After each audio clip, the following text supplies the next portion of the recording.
Let's now go across to an important event where Prime Minister Narendra Modi is speaking. अध्यक्षता की प्राथमिकताओं के बारे में विस्तार से बताया। हमारी G20 अध्यक्षता का एक महत्वपूर्ण स्तंभ ग्लोबल साउथ की प्राथमिकताओं को आवाज देना है। वसुधैव कुटुंबकम को मानने वाली संस्कृति सभी को साथ लेकर चलने में विश्वास रखती है और इसलिए हमने ये पहल ली है। Friends, Bharat Japan special strategic and global partnership हमारे साझा लोकतांत्रिक मूल्य और अंतर्राष्ट्रीय पटल पर रूल ऑफ लॉ के सम्मान पर आधारित है। इस साझेदारी को मजबूत बनाना हमारे दोनों देशों के लिए तो महत्वपूर्ण है ही, इससे इंडो पैसिफिक क्षेत्र में शांति, समृद्धि और स्थिरता को भी बढ़ावा मिलता है। आज हमारी बातचीत में हमने द्विपक्षीय संबंधों में हुई प्रगति की समीक्षा की। हमने रक्षा उपकरण और टेक्नोलॉजी सहयोग, व्यापार, स्वास्थ्य और डिजिटल साझेदारी पर विचारों का आदान प्रदान किया। सेमीकंडक्टर और अन्य क्रिटिकल टेक्नोलॉजीज में विश्वस्त सप्लाई चेन्स के महत्व पर भी हमारे बीच सार्थक चर्चा हुई।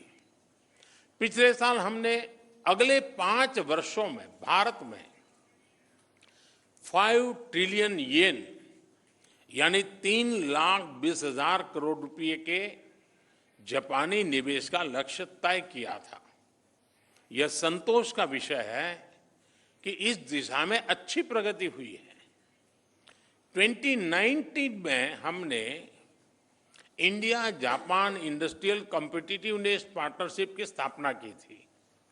इसके अंतर्गत हम logistics, food processing, MSME, textiles, machinery और स्टील जैसे क्षेत्रों में भारतीय इंडस्ट्री की कॉम्पिटिटिवनेस बढ़ा रहे हैं। आज हमने इस पार्टनरशिप की सक्रियता पर भी प्रसन्नता व्यक्त की। Mumbai Ahmedabad high speed rail पर भी हम तेजी से आगे बढ़ रहे हैं। मुझे इस बात की भी खुशी है कि हम 2023 को टूरिज्म एक्सचेंज वर्ष के रूप में मना रहे हैं और इसके लिए हमने connecting Himalayas with mount Fuji नाम का थीम चुना है। फ्रेंड्स, आज प्रधानमंत्री किशिदा ने मुझे मई महीने में हिरोशिमा से मैं होने वाली G7 लीडर समिट के लिए निमंत्रण दिया। इसके लिए मैं उनका हृदय से धन्यवाद करता हूं। इसके कुछ महीनों बाद सितंबर में G20 लीडर समिट के लिए मुझे प्रधानमंत्री किशिदा का Let's now go